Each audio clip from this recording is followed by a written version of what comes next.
Hey everyone, welcome back to another vlog. It's Beth, and today we're going to go over different types of plastics, whether they can go inside your curbside recycling or not, and how to tell.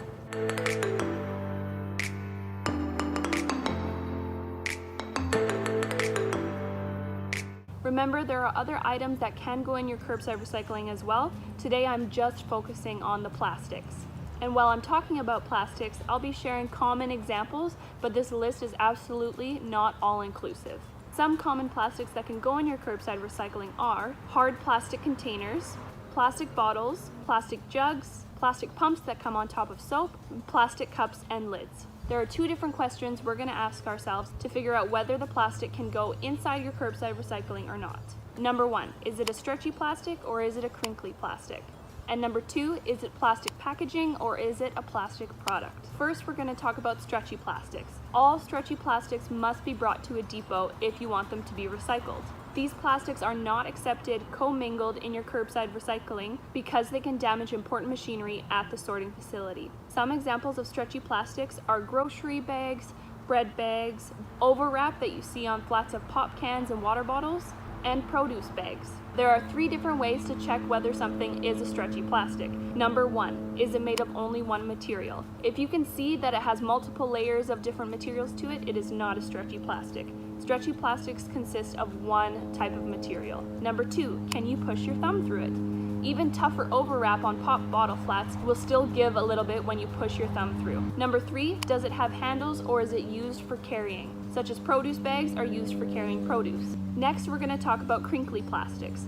Crinkly plastics can be brought to a depot, but they are not currently being recycled. They are being collected at Recycle BC depots for a research project. So if you want to contribute to the project, feel free to bring your crinkly plastics to the depot. If not, these all go in the garbage.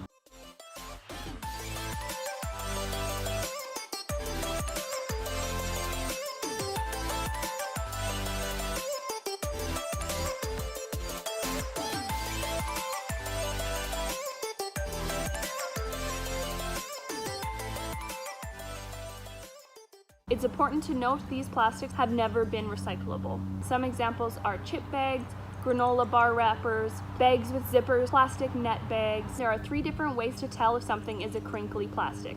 Number one, does it make a loud crinkly sound?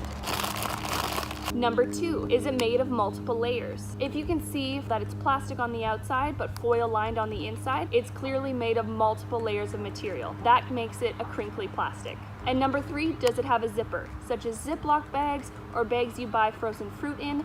All bags with zippers are considered crinkly plastic. Now we're going to ask ourselves the second question. Is this plastic packaging or is it a plastic product? The provincial recycling regulation mandates all recycling that is done in BC, and it is based on product stewardship programs. Materials in our curbside collection program are collected under the stewardship program for paper products and plastic packaging, which is managed by Recycle BC. Only plastic packaging is allowed in your curbside recycling, not plastic products. This can be a bit confusing, so here are a few examples. A reusable plastic lunch container is considered a product. However, the plastic container that your takeout food comes in is technically packaging. Another common example is the really hard sealed plastic you find on the outsides of toys. The outer plastic is recyclable because it's part of the packaging, but the toy inside the plastic packaging is a product, so the toy could not go in your curbside recycling. So if you're unsure whether a certain plastic can go in your curbside recycling, think, did I buy this to reuse over and over again, or was this packaging for something I was purchasing? Some really commonly mistaken examples are plastic utensils and plastic straws. Both of these are technically plastic products, so they cannot go in your curbside recycling, and these are actually garbage. Now we're going to talk about the recycling number you find on some products. This is what's known as the resin identification code, and actually only identifies what material was used to make the certain item. It does not identify whether or not this item can go in your curbside recycling.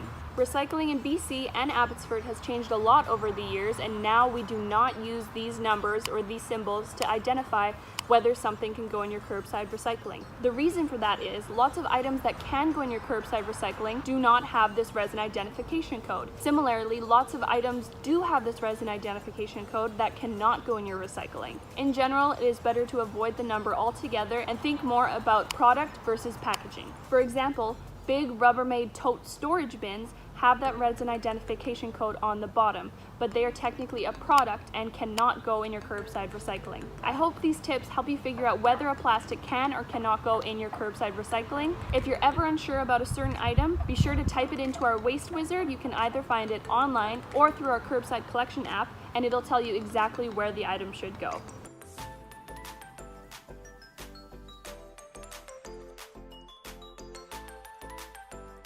For additional information, you can always visit abbotsford.ca/waste. Thanks for watching. Bye!